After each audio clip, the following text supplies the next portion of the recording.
Os invito a abrir vuestra Biblia en Juan capítulo 4. En esta mañana vamos a observar los versículos que van del 15 al 18.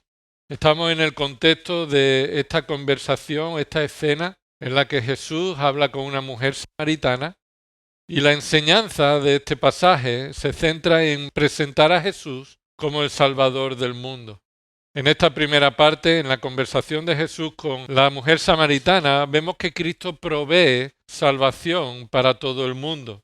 La falta de conocimiento es una evidencia de que somos limitados, ¿verdad? El conocimiento absoluto siempre ha sido y será un deseo del hombre. Por todas las edades el hombre pretende conocer completamente y absolutamente de dónde venimos, qué hacemos aquí, hacia dónde vamos y cómo funciona todo en el mundo. El hombre piensa que nada puede estar oculto ante su mente y sus ojos y tiene el firme deseo de alcanzar el conocimiento absoluto. Eso lo vemos expresado en muchas ocasiones en las películas, en las novelas, que manifiestan este deseo que la humanidad tiene por conocer el futuro, por conocer lo que vendrá. Y además se defiende que el conocimiento hará que vivamos mejor. Esa es una corriente filosófica que dice que una cultura bien formada, bien educada, es una cultura mejor.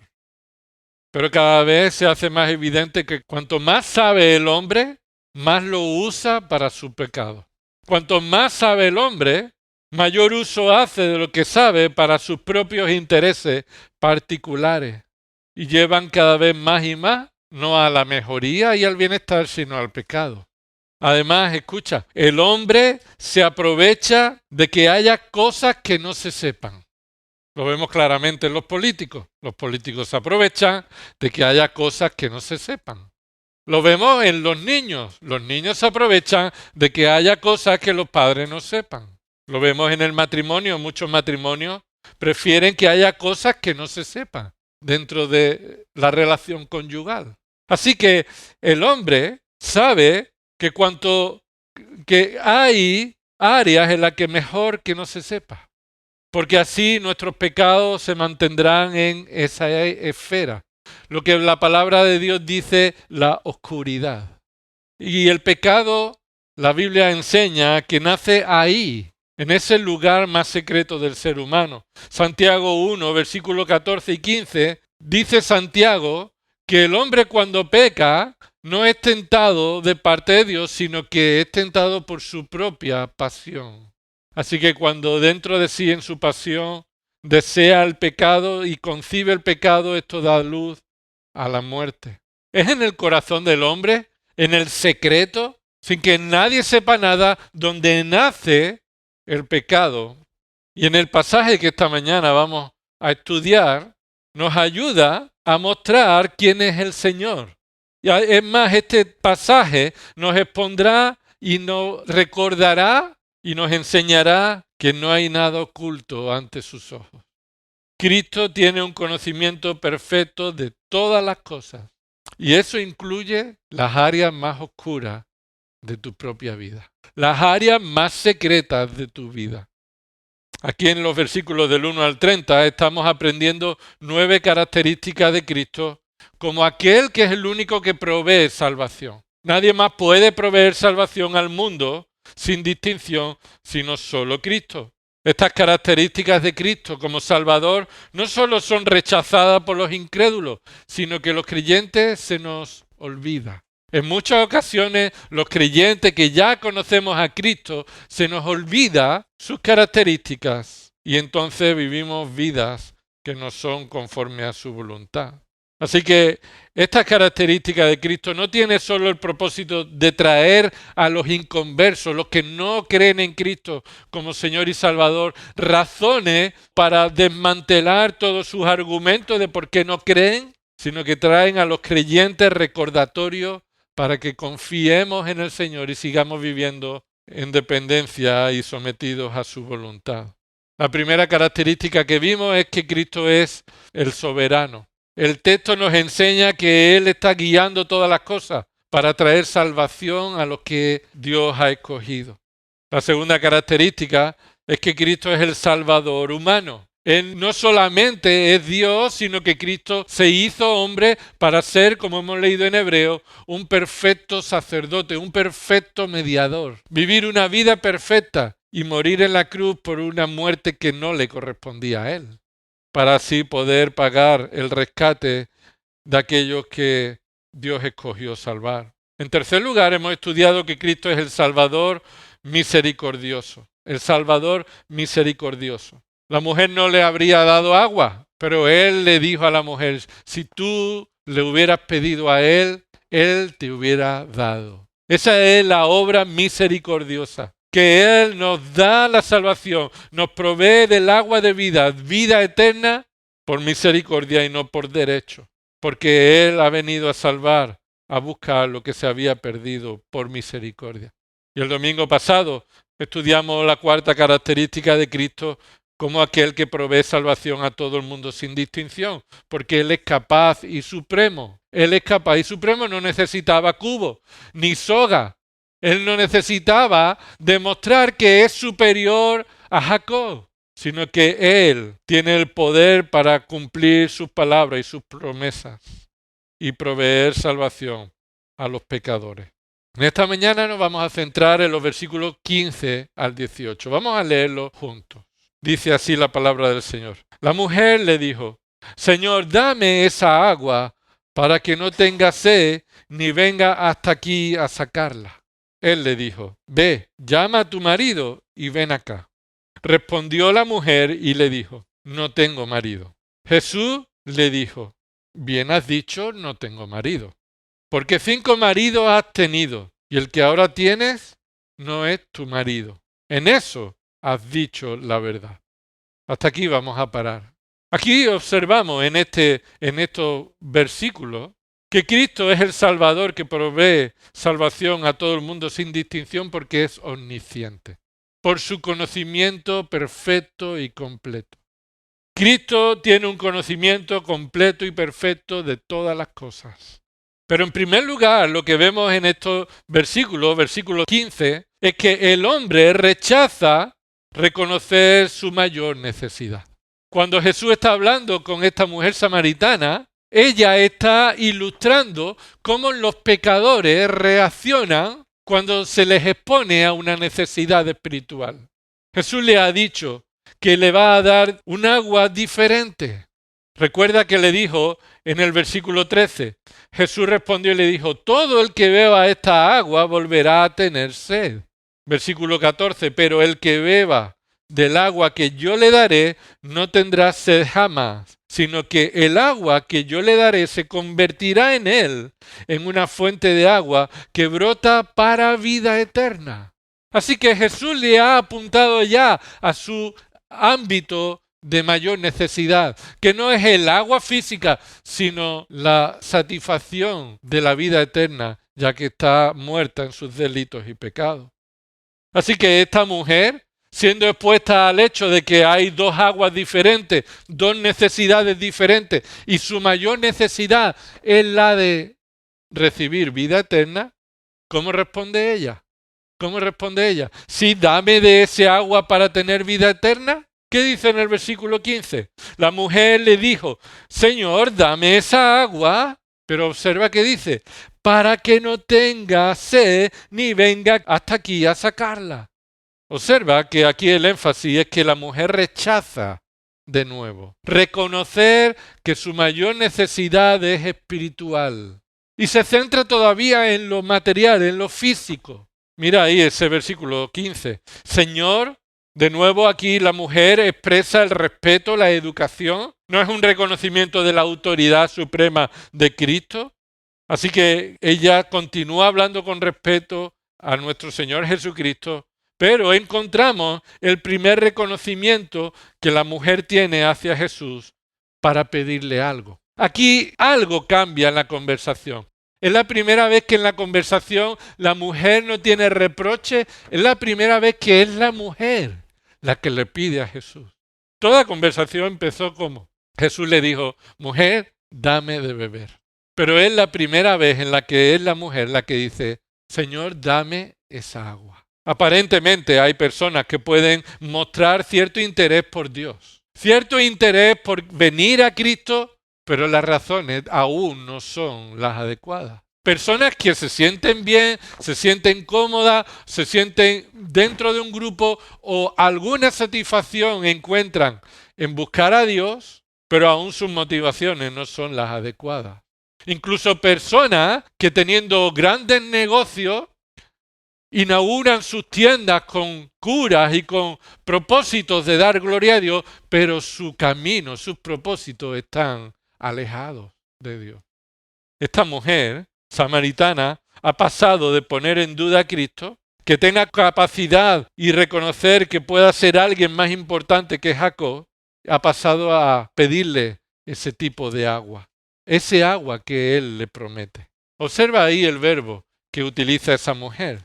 Un verbo inspirado por el Espíritu Santo en el que se muestra dame de beber. Ese verbo es un imperativo, ¿verdad? Pero sabemos bien que cuando es alguien que usa este verbo hacia Dios, no es un mandato, es una petición. Es una petición.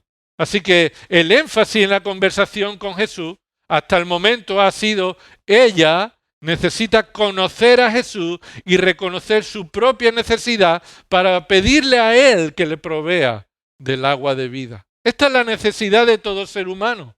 Observa lo que el Señor le dijo a esta mujer, versículo 10. Respondiendo Jesús le dijo, si tú conocieras el don de Dios y quién es el que te dice, dame de beber, tú habrías pedido a Él. Esta mujer necesitaba conocer quién era Cristo.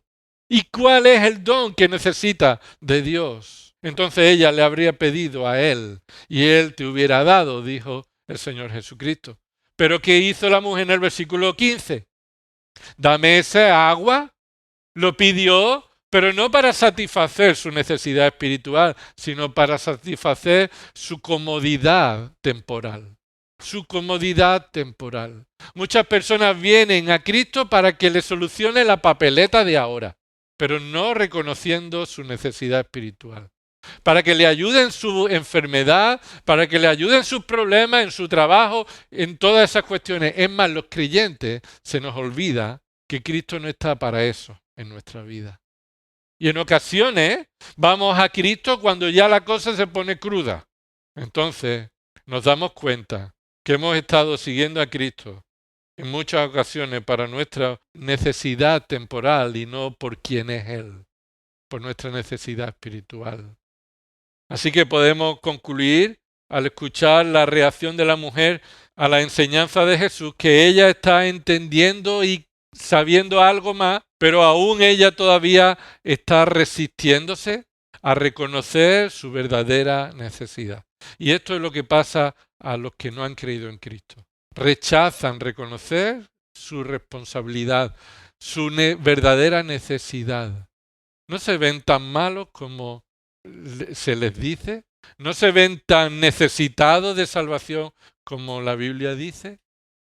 Así que la mujer samaritana ilustra a todos aquellos que escuchan el Evangelio y rechazan la palabra de Jesús y venir a Jesús para salvación, porque se resisten a reconocer su verdadera necesidad, su condición espiritual. Están separados de Dios, muertos espiritualmente, y la ira de Dios está sobre ellos por causa de sus pecados. En muchas ocasiones buscamos una vida cómoda, pensando que no habrá efectos para la vida después de la muerte. Pero lo que se haga en esta vida antes de morir determinará lo que sucederá después de morir por toda la eternidad. La Biblia enseña y en los Salmos se nos dice que la vida del hombre es como la hoja del campo, que hoy sale y mañana no está. Así es de temporal, de pasajera. Y perdemos nuestro tiempo en cosas que no merecen la pena, ignorando nuestra verdadera necesidad, y es el perdón de nuestros pecados. Así que dejemos de buscar nuestra vida cómoda, la solución inmediata a nuestras dificultades cotidianas. Debemos reconocer nuestra verdadera necesidad. ¿Qué propósito tiene la mujer al pedirle que le dé ese agua? ¿Qué dice ahí en el versículo 15? Hay una cláusula de propósito, se llama ese para qué. Observa ahí, dame esa agua para que, eso muestra el propósito. Y es muy importante observar la escritura, estos para qué, porque identifican el resultado o el propósito de verdaderas motivaciones de por qué hacemos lo que hacemos. Para que no tenga sed ni venga hasta aquí a sacarla. Esa es la motivación de esta mujer. Esta mujer está centrada en su vida en la tierra, en sus necesidades físicas, en ser aliviada de su carga, el que su vida temporal sea mejorada, para que ya no tenga sed, dice ahí. Ese es un verbo que presenta una posibilidad. En el caso de que tú me dejes ese agua, yo pueda dejar de tener sed. Una necesidad física es lo único que el hombre piensa. Es lo único en lo que el hombre está centrado, en sus necesidades materiales, en las cosas que son materiales. Además dice, para que no tenga sed, ni qué. Continúa ahí diciendo dos motivaciones, para que mi sed física desaparezca y para que yo no tenga que venir hasta aquí.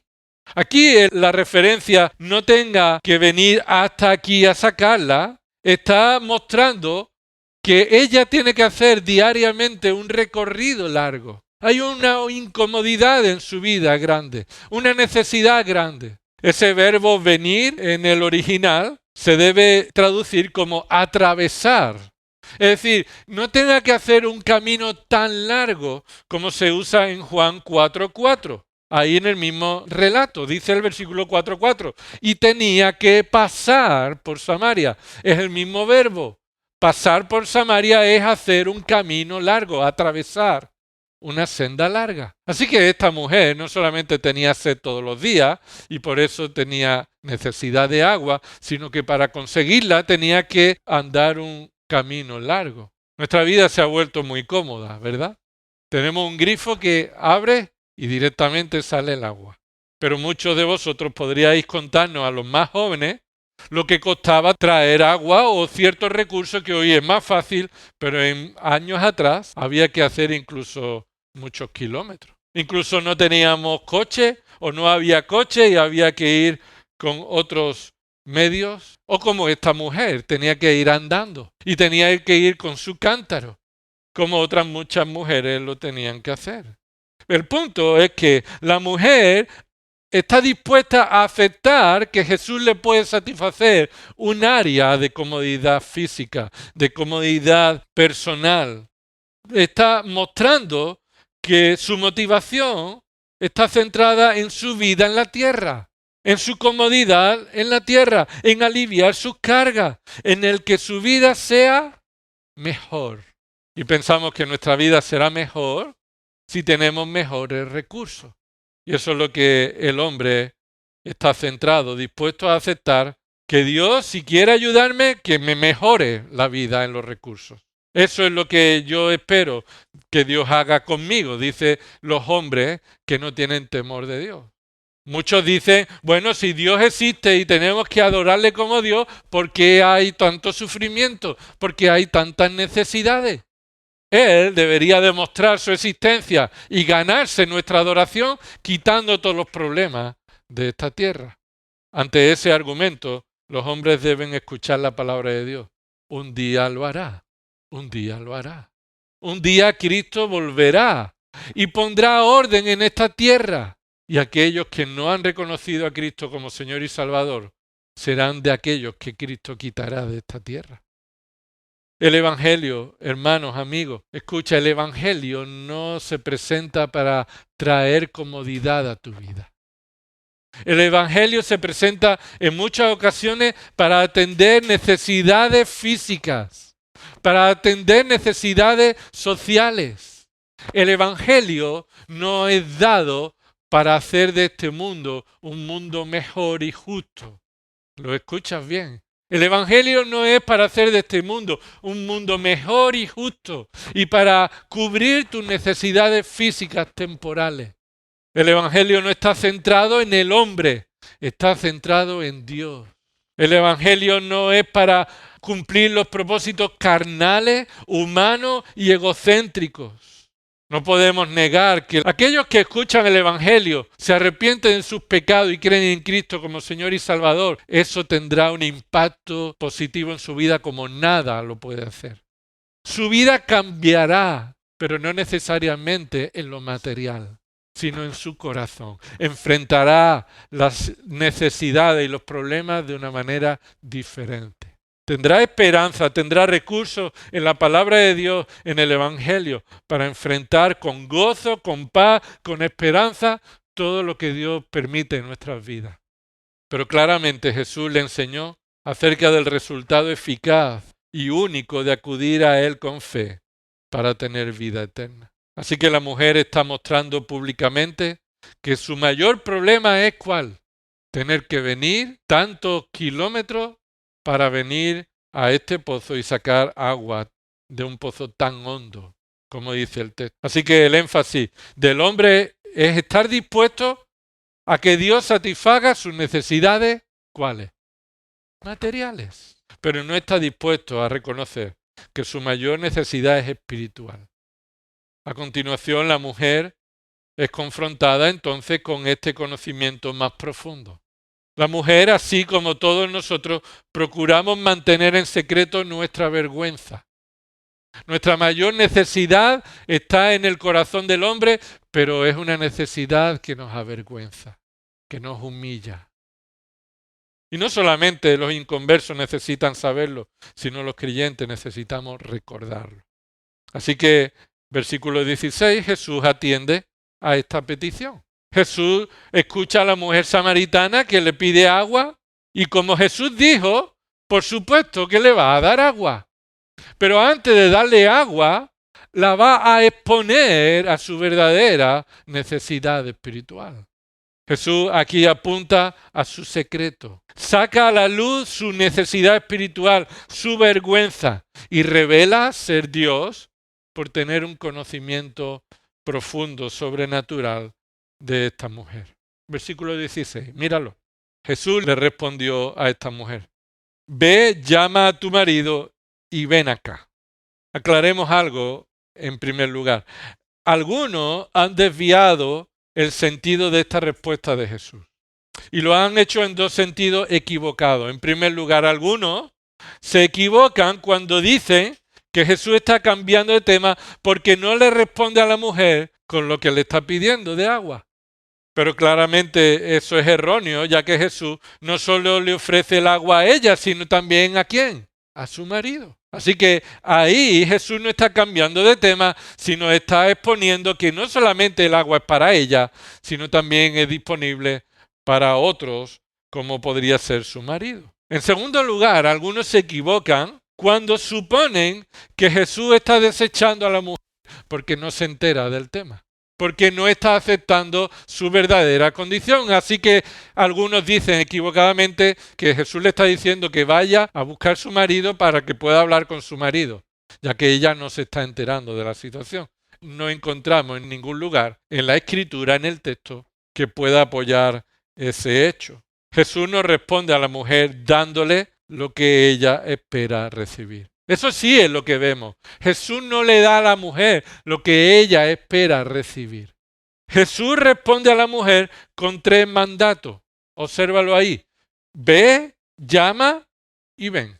Ve, llama y ven. Así que ella espera recibir ese agua que sacia su sed física para no tener que venir tantos kilómetros a sacarla de este pozo. Y Jesús le da 3 mandatos para exponerla a un hecho más profundo. No le va a dar lo que ella espera.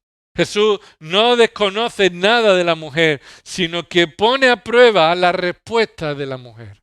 Escucha de nuevo. Jesús no le dice, ve y llama a tu marido, porque Jesús no sepa quién es ella y su situación. Ya lo sabemos en los siguientes versículos.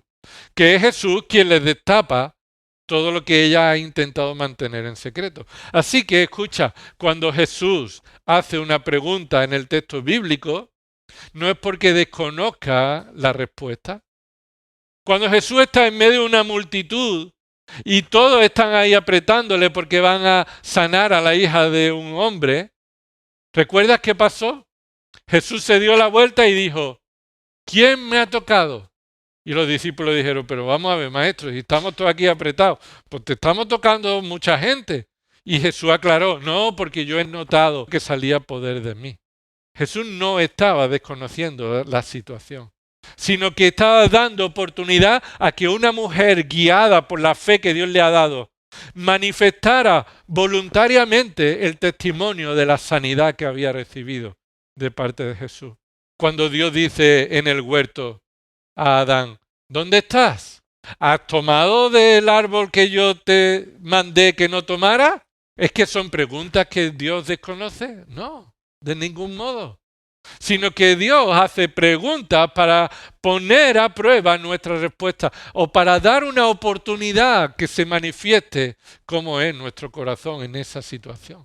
¿Y cómo fue la respuesta de Adán? Te oí, tuve miedo y me escondí. Y fue la mujer que tú me diste la que me llevó a esto. No había un corazón dispuesto y se manifestó por la propia boca. Así que cuando Jesús le hace esta petición a la mujer, no es porque Jesús desconozca, sino porque va a manifestar para ella, y escucha, para ti ahora, hoy, y para todos los que escuchan este evangelio por los siglos, que hay una necesidad más profunda que Dios te da la oportunidad que la reconozca. Que Dios te va a hacer preguntas para que tú respondas, para que tú manifiestes cuál es tu corazón, cómo estás respondiendo delante de Él. Jesús entonces apunta a la conciencia de la mujer y se centra en su necesidad más importante. ¿Cuál es? El perdón de sus pecados, el perdón de sus vergüenzas, la necesidad de ser perdonada, la necesidad de reconocer su pecado. La mujer, ¿cómo responde a esa pregunta? Responde con la verdad, pero no toda la verdad. ¿Sí? Responde con la verdad, pero no toda la verdad. ¿Qué dice el versículo 17? Respondió la mujer y le dijo, no tengo marido. Es impresionante este detalle en este pasaje. La mujer responde a Jesús intentando mantener en secreto su vergüenza. La mujer le hizo una petición a Jesús con la que pretendió mostrar su necesidad física, pero Jesús apunta a un área de su vida en la que ella quiso mantener en secreto la vergüenza que estaba en su situación privada. Esta es la respuesta más corta de esta mujer. Fíjate qué impresionante este detalle. Anteriormente, en el versículo 9, la mujer ha usado 11 palabras en el original. En el versículo 15, la mujer ha utilizado 13 palabras en el original. En el versículo 11 y 12, la mujer usa 42 palabras. Tiene mucho que decir la mujer cuando se trata de poner en duda a Cristo, pero llegamos a este versículo 17. Solo 3 palabras en el original. La mujer, cuanto menos hable, ¿qué? Mejor. Cuanto más hable, más va a estar expuesta a lo que ella quiere esconder. Podría haber explicado su situación, pero simplemente dijo que una verdad a media. Y esa es una respuesta muy escueta. Algo que suele suceder cuando uno quiere evitar dar más información vergonzosa. Como dice un comentarista, y leo, la mujer está en guardia. No quiere ser desenmascarada ni expuesta a la luz. No está dispuesta a hacer una confesión total de su pecado. Termino la cita de este comentarista. Esta es la situación de todo hombre y mujer cuando se expone a la luz del Evangelio. No está dispuesto a reconocer su necesidad de perdón. En el contexto inmediato anterior, Jesús describió a los inconversos como aquellos que no quieren venir a la luz. Mira lo que dice el capítulo 3, versículo 20. ¿Recuerda cuando habló con Nicodemo? Y dice en el versículo 19 y 20, y este es el juicio, que la luz vino al mundo, esto es, Cristo Jesús vino al mundo. Y los hombres amaron más las tinieblas que la luz, pues sus acciones eran malas. Así que querían guardar lo que estaba en secreto. ¿Y qué dice el versículo 20? Porque todo el que hace lo malo odia la luz y no viene a la luz para que sus acciones no sean expuestas. Y cuando Jesús a la mujer samaritana le arrasca un poquito, para que se vea algo de lo que está en lo oculto, que ella misma sabe que es una vergüenza y no quiere revelarla, entonces ella da marcha atrás, usa 3 palabritas para intentar mantener en secreto lo que es imposible que Dios no sepa. No tengo marido. Una respuesta cierta. Asimismo es lo que Jesús le dijo. Dice en el versículo 17, Jesús le dijo, bien has dicho, no tengo marido. Bueno, lo que acabas de decir es cierto, lo has dicho bien. Eso es verdad, pero no es toda la verdad. Y observa que Jesús termina diciendo en el versículo 18, en eso has dicho la verdad, en el que tienes ahora no es tu marido. Así que has dicho la verdad, pero has mantenido en secreto la vergüenza. Esa frase significa que esa afirmación era verdadera, pero no toda la verdad. La mujer no dijo nada. Se guardó la información que la avergonzaba. Tapó su pecado. Mantuvo en secreto lo que ella sabía que era culpable de pecado. Y tú y yo hacemos lo mismo, a no ser que Dios actúe. El hombre sin Dios, el hombre pecador que ha nacido pecador desde la matriz de su madre, el hombre por naturaleza quiere mantener en secreto su pecado y quiere mostrar que no es tan malo lo que hay en su vida y quiere aparentar delante de los hombres lo que no es. Pero destaquemos de esta conversación un detalle. ¿Qué sucede cuando decimos la verdad pero no toda la verdad? ¿Es pecado no decir toda la verdad? ¿En todas las ocasiones no decir toda la verdad es pecaminoso? No. Debemos decir bíblicamente que no. En primer lugar, hacemos mal, es decir, es pecado cuando no decimos toda la verdad para esconder nuestro pecado, para mantenernos en el pecado, para justificar el pecado o para traer más pecado hacia Dios. Así que es pecado cuando no decimos toda la verdad, mientras eso justifique el pecado, nos haga seguir en el pecado, escondamos el pecado y traigamos más pecado contra Dios. Eso sí es, como esta mujer hizo.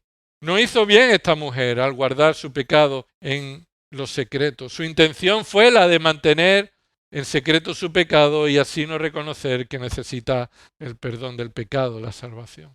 Pero bíblicamente encontramos momentos en el que hay personas que no dicen toda la verdad y eso no es pecado. Por ejemplo, 1 Samuel, capítulo 16. No tenemos que decir toda la verdad mientras estemos evitando el pecar, cuando no tengamos malas intenciones, cuando busquemos hacer la voluntad de Dios o cuando evitamos el mal para hacer la voluntad de Dios y no traer blasfemia a su palabra. Samuel evita el peligro. Dios ha desechado a Saúl como rey y le dice, yo te voy a mandar a un sitio para que tú unjas al rey que yo he preparado para Israel. ¿Recuerda esto? Y entonces le dice que tiene que ir a Belén a ungir a un hijo de la casa de Isaí. Y dice el versículo 1, 1 Samuel 16:1. Y el Señor dijo a Samuel, ¿hasta cuándo te lamentarás por Saúl después de que yo lo he desechado para que no reine sobre Israel? Llena tu cuerno de aceite y ve. Esos son imperativos de Dios, ¿verdad? Pregunta retórica. Ya está bien de lamentarse por alguien que yo he desechado. Ponte a trabajar. Llena tu cuerno, ve, te enviaré a Isaí el de Belén, porque de entre sus hijos he escogido un rey para mí. Mira qué dice el versículo 2. ¿Lo tienes ahí, versículo 2? Y Samuel respondió, ¿cómo puedo ir? Cuando Saúl lo sepa, me matará. Cuando Saúl sepa de esto, conozco a Saúl, tú conoces a Saúl, Señor. Aquí voy a estar en riesgo.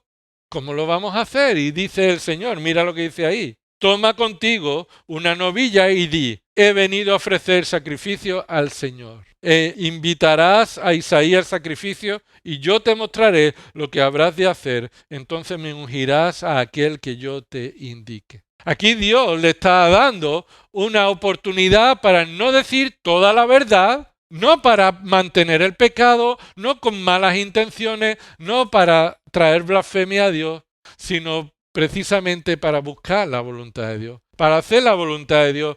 Y no mintió, sino que dijo una realidad. Coge un novillo y ve allí, cuando te pregunte qué hace aquí, tú le vas a responder que he venido a presentar sacrificio.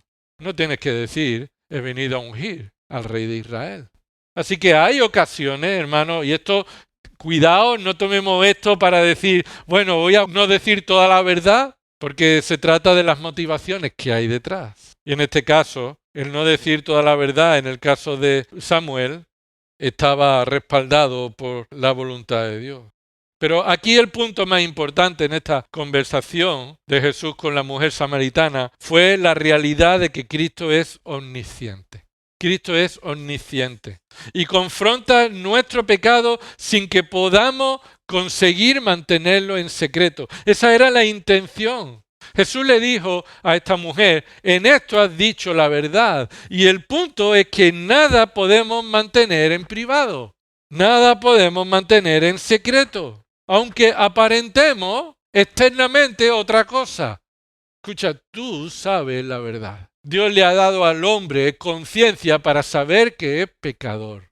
El hombre lo que necesita es la obra de Dios para convencerlo de su culpabilidad y de las consecuencias de su pecado y de que necesita un Salvador y venir arrepentido a Cristo. Pero todo hombre sabe que es pecador. Todo hombre sabe que es pecador. Por eso el hombre tapa en la oscuridad de ese pecado y no viene a Cristo, no viene a la luz, porque quiere seguir viviendo en las vergüenzas de la oscuridad. El hombre rechaza su responsabilidad, rechaza su necesidad más profunda del perdón de sus pecados, rechaza ser culpable y rechaza a Dios. Aún los creyentes en ocasiones vivimos en este engaño de mantener en secreto los pecados que avergüenzan. Pero hermano, ningún creyente verdadero continuará manteniendo en secreto ese pecado a menos que se arrepienta o que Dios lo discipline, incluso quitándole la vida, para que deje de pecar como lo está haciendo. En ocasiones ha sucedido que por alguna predicación alguien se ha sentido ofendido y ha ido después al predicador o ha ido a su mujer o a otra persona y ha dicho, tú le has hablado a este hombre de eso en mi vida, porque mira lo que ha dicho. Pero es la palabra de Dios la que tiene poder para revelar lo que está escondido. Es la palabra de Dios la que apunta a nuestros secretos. Dice Hebreos 4:12, la palabra de Dios es viva y eficaz y más cortante que cualquier espada de dos filos, penetra hasta la división del alma y del espíritu, de las coyunturas y de los tuétanos, y es poderosa ¿para qué? ¿Qué dice ahí? Para discernir los pensamientos y las intenciones del corazón. Esto es para separar y manifestar los pensamientos y las intenciones. Versículo 13. Y no hay cosa creada oculta a su vista. Increíble. Es Dios quien lo sabe todo y usa su palabra para revelarte lo escondido de tu corazón y decirte, estás en enemistad con Dios por tu pecado, a menos que te arrepientas y creas en Cristo como Señor y Salvador, eres culpable. Pero el hombre en su pecado, sin la obra del Espíritu Santo, en el nuevo nacimiento, responde a Dios como esta mujer, aparentando y queriendo esconder y tapar en lo oscuro nuestras vergüenzas. Muchos movimientos evangélicos se centran en reclamar soluciones para las necesidades materiales de los seres humanos. Pero aunque es cierto que el hombre tiene necesidades materiales, nunca serán tan importantes y fundamentales como su necesidad espiritual. ¿Qué sabía Cristo de la mujer? Versículo 18. ¿Qué sabía Cristo de la mujer? 4 detalles que Cristo sabía de la mujer. En primer lugar, versículo 18, porque 5 maridos has tenido. Cristo tiene un conocimiento de todos los detalles. Él sabe los detalles. Observa que Jesús revela a la mujer su capacidad para conocer todos los detalles de una manera perfecta. Tener 5 maridos no es nada pecaminoso necesariamente. Y observa que Jesús dice que son 5 los maridos que ha tenido. No es Jesús quien sabe que ella tuvo un marido por algún detalle externo. No es que ella mostrara que su marido hubiera muerto, sino que Jesús sabía que ha habido 5 que han sido su marido. Algunos pueden que se hubieran muerto. Probablemente algunos de los que fueron maridos de ella estuvieran vivos. Puede que la causa por la que ella tuvo 5 maridos fuera el adulterio de esta mujer y hubiera recibido cartas de divorcio por andar en adulterio. Eso sí encaja con el contexto, ya que le dice, el que ahora tiene no es tu marido. De alguna manera Jesús podría haber sabido que la mujer era viuda por su manera ¿de qué? De vestir, ¿no? En la cultura en ocasiones se ven cosas. Es más, la mujer supo que él era un hombre judío. ¿Por qué? No porque ella era Dios y conoce los secretos, sino porque su forma de vestir, de andar, su apariencia externa lo manifestaba. Algunos pueden decir, bueno, Jesús veía las cosas y tenía discernimiento por los detalles, como estas series que usan de que por los gestos de la cara o por los detalles de no sé qué, ven cosas que los demás no ven y entonces saben cosas que parece que son imposibles. No es así. Jesús sabe los detalles que son imposibles de saber de manera natural. Él no lo sabe porque ha escuchado por el camino las habladurías de la gente. Mira, esa es la mujer de 5 maridos que no. No, Jesús no lo sabe por eso. Pero es imposible que Jesús pudiera saber estos detalles a menos que Él sea Dios. Porque no es que tuvo un marido, sino que fueron 5. Así que Cristo conoce todos los detalles, no solamente de esta mujer, sino de tu vida. Todos los detalles de tu vida, de mi vida. Ningún detalle queda al desconocimiento de Dios. Y por eso ese conocimiento hace que Cristo sea el único que puede proveer salvación. Porque sabe todos los detalles de nosotros, que necesitamos ser salvados. Sabe también su pasado. Observa ahí, 5 maridos, ¿qué dice ahí el texto? Has tenido. Y le está hablando del pasado. El pasado es la historia que no solamente requiere conocimiento, sino que requiere memoria. Así que Jesús sabe su vida pasada y tiene memoria para mantener un perfecto conocimiento del pasado de esta mujer. Hay cosas que a mí se me olvidó de mi vida, pero Dios sabe todo y se acuerda de todo de mi vida. Hay cosas que no te acordarás, ¿verdad? Que ya ha pasado en tu vida, pero el conocimiento de Cristo no mengua cuando pasa el tiempo. ¿Recuerda que el texto dice que para el Señor 1000 años es como un día? Aquí el punto en ese salmo es que Dios tiene un perfecto conocimiento y a Él no se le olvida lo que pasa en 1000 años tal como si hubiera pasado en un solo día. Así que el punto no es que Dios tiene un tiempo muy lento para nosotros. Pasa un día para Él y es como 1000 años para nosotros, no. Sino que su capacidad, su sabiduría, su conocimiento no tiene límite, no mengua por lo largo de los años. Así que el conocimiento de Dios de todas las cosas es inmediato, es continuo, es un eterno presente para Dios. Dios conoce las cosas y no lo hace por aprendizaje, sino lo que conoce lo sabe absolutamente, completamente, antes de que suceda incluso. El Salmo 139, versículo 4. Aun antes que haya palabra en mi boca, dice el salmista, he aquí, ¿tú las sabes? Todas. Así que Él conoce los detalles, Él conoce el pasado, tiene memoria perfecta, no se le va a olvidar nada. En tercer lugar, ¿qué conoce? ¿Cómo es su conocimiento? Del presente, también, del presente. Sabe lo que está pasando ahora. Dice, el que ahora tienes. Así que no solamente sé lo que pasó contigo, sino lo que está pasando ahora. Es decir, a Dios no le coge las cosas que pasan ahora como si estuviera mirando a otro lado. Y a veces vivimos la vida sin darnos cuenta de que esto es un continuo presente en la presencia de Dios. Los reformadores lo llamaban esto curam deo, es decir, vivir continuamente consciente de la presencia de Dios. Así debemos vivir los creyentes. Y así debe toda persona ser consciente de que Dios está al control de todas las cosas continuamente, incluso ahora. No hay ningún momento en que Dios está distraído con otra cosa en el que Él no ha puesto los ojos en ti. Esto trae consuelo, trae ánimo, pero también debe traer temor, ¿verdad? Temor. Puede que mis padres no lo sepan. Puede que mi esposa, mi esposo no lo sepa. Puede que mi jefe no lo sepa. Puede que pensemos en ocasiones que hay un área secreta en la que nadie sepa lo que estamos pensando, planeando, diciendo y viendo. Pero Dios sabe todo de una manera perfecta y en el presente. Y en cuarto lugar, Él sabe la realidad. Lo que es real, no lo que aparentamos, sino lo que es verdad. Y dice ahí, versículo 18, el que ahora tiene, la verdad es que no es tu marido. El que ahora tiene, la verdad es que no es tu marido. Aunque nadie sepa, que tiene un hombre, un marido.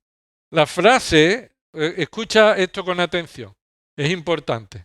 Ahí la frase que Jesús usa implica que el marido que ahora tiene, en contraste con los 5 maridos anteriores, no es tu marido, sino que es el marido de otra mujer. Eso es lo que está diciendo en el original. Que el hombre que ahora estás no es tu marido, y has dicho bien, no tengo marido, pero estás con un hombre que es marido de otra mujer. No es tu marido. Ahí está Jesús yendo al fondo de lo que ella quería mantener en secreto, su pecado de adulterio. En ocasiones se dice mucho acerca de esta escena, de que la gente lo sabe en el pueblo, de que ella está marginada, de que ella está sufriendo. Son todos elementos que no están en el texto y se traen al texto que no necesariamente es verdad. Lo que sí vemos es que esta mujer estaba viviendo en un pecado en el que nadie lo sabía. Nadie lo sabía. Solamente ella y el hombre con quien ella estaba. Es más, posiblemente la mujer estaría manteniendo esta relación de adulterio sin que nadie lo supiera, y es la razón por la que ella dijo no tengo marido. Esa es la vida que ella mantenía en secreto. Como si fuera viuda, como si fuera alguien sola, pero que en realidad había momentos en el que estaba pecando con un hombre que no era su marido, sino el marido de otra mujer. Por eso la siguiente conversación, aunque parece que la mujer cambia de tema, hablando de la adoración, el lugar donde hay que adorar. Escucha, no cambia de tema, ya lo veremos si Dios quiere más adelante. Tiene mucho que ver con este tema. Porque esta mujer estaba pecando, confiando que sus ritos le cubrían sus pecados. Que la forma en la que ella adoraba a Dios le podía mantener con la tolerancia de un pecado en su vida. Así que ella saca a la palestra ese tema para hablar con Jesús de que ella puede estar pecando, y observa lo que Jesús dice en el versículo 22. ¿Qué dice en el versículo 22 Jesús de este capítulo 4? Vosotros adoráis lo que no conocéis, nosotros adoramos lo que conocemos. ¿Y qué dice Jesús? Porque la salvación viene de los judíos. El punto no era la adoración, era la salvación. Y por eso esta mujer estaba pecando en secreto, pensando que un rito le podría salvar de las consecuencias del pecado. Y los creyentes todavía podemos caer en este engaño. Que porque sabemos que el sacrificio de Cristo es eficaz, podemos entonces seguir pecando en esos pecados que no van a poner en duda ni mi salvación ni la obra de Cristo. Así que puedo seguir pecando.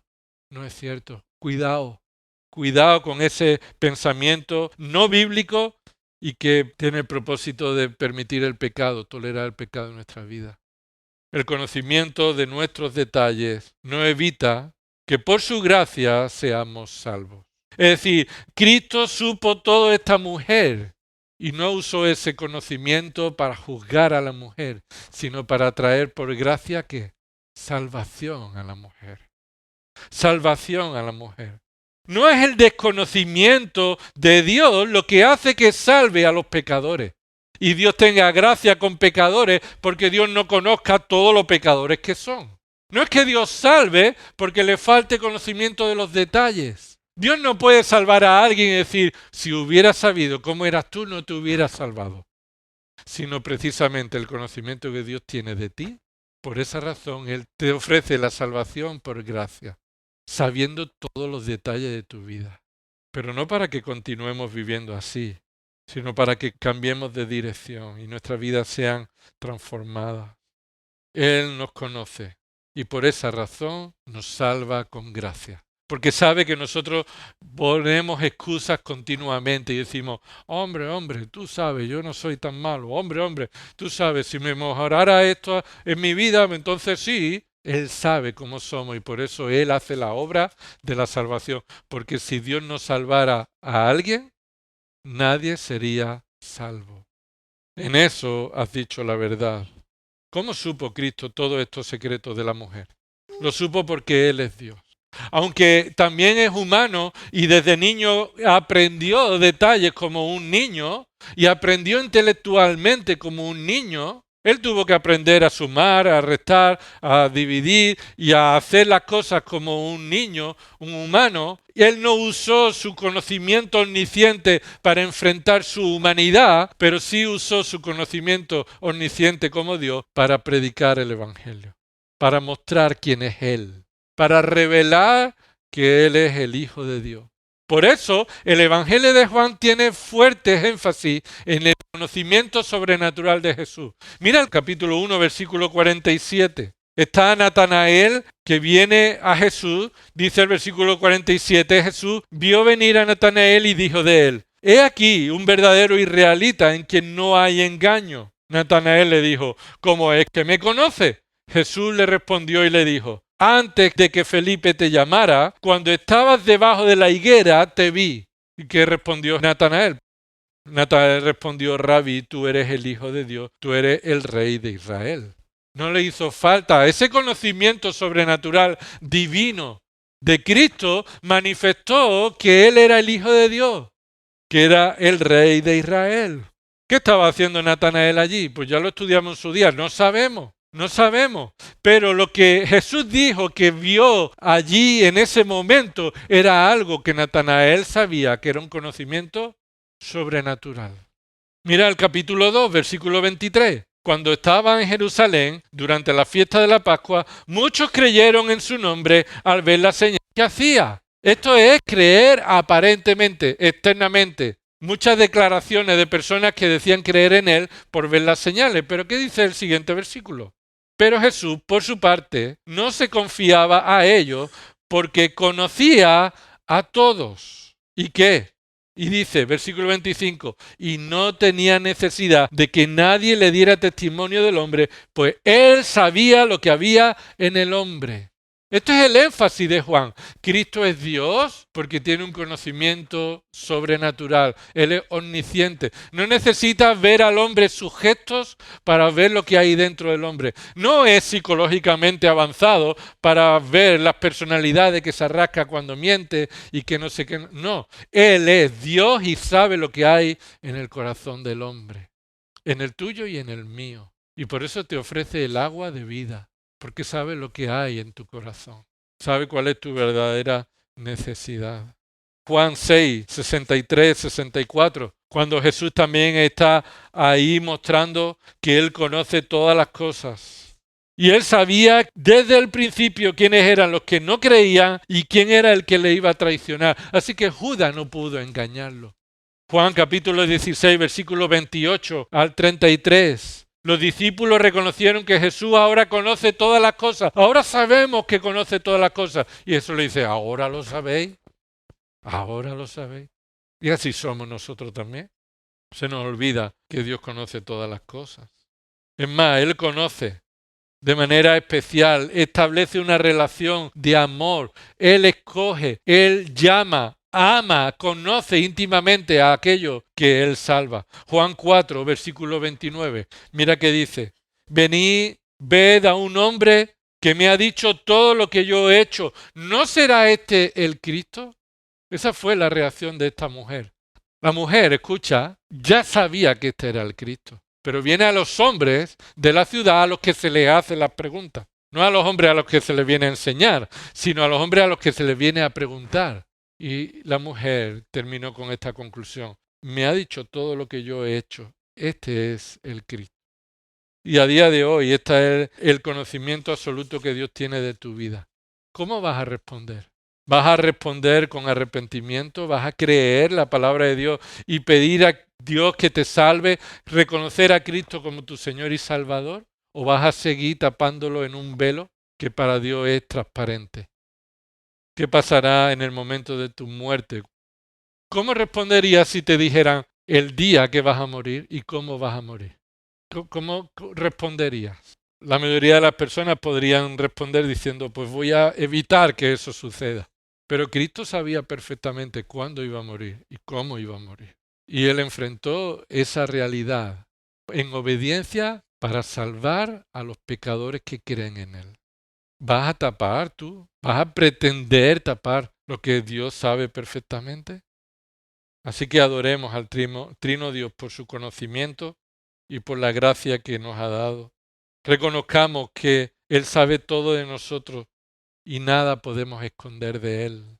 Y si estás sin Cristo, si Cristo no es tu Señor y Salvador, sabes quién es Cristo, sabes qué es la Biblia, conoces muchas cosas, pero estás manteniendo en secreto y no reconoces las consecuencias de tu pecado, estás en grave problema, porque el infierno es el lugar que te espera.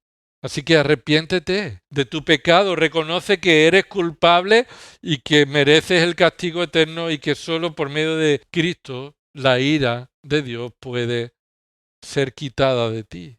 Arrepiéntete de tus pecados. Pero si has creído en Cristo, si has sido librado de la esclavitud del pecado, ¿por qué vamos a vivir como si Dios tuviera desconocimiento de esfera en nuestra vida? Hermanos, vivamos continuamente corandeo, en la presencia de Dios continuamente. Arrepintámonos de nuestro pecado, huyamos del pecado, vivamos con temor y temblor, no en lo aparente, sino en el secreto de nuestra vida privada. Busquemos estar expuestos a la luz de su palabra. Vamos a orar. Señor, te damos gracias, porque tú sabes todo. Y eso, Señor, nos pone en una situación de temor, también de gratitud. Temor por saber las consecuencias de nuestros pecados y de gratitud saber el regalo que nos has dado en Cristo Jesús. Por eso trae salvación a los que están sin Cristo en esta mañana, que se arrepientan de sus pecados y vengan a Cristo para pedir perdón y reconocerlo como Señor y Salvador. Y a los creyentes, Señor, somos llamados a vivir en la presencia tuya, conscientes de que tú lo sabes todo, conscientes de que no hay nada que podamos mantener en privado, en secreto, y necesitados de la luz de tu palabra para vivir en la luz como tú estás en la luz. A ti sea la gloria en el nombre de Cristo. Amén.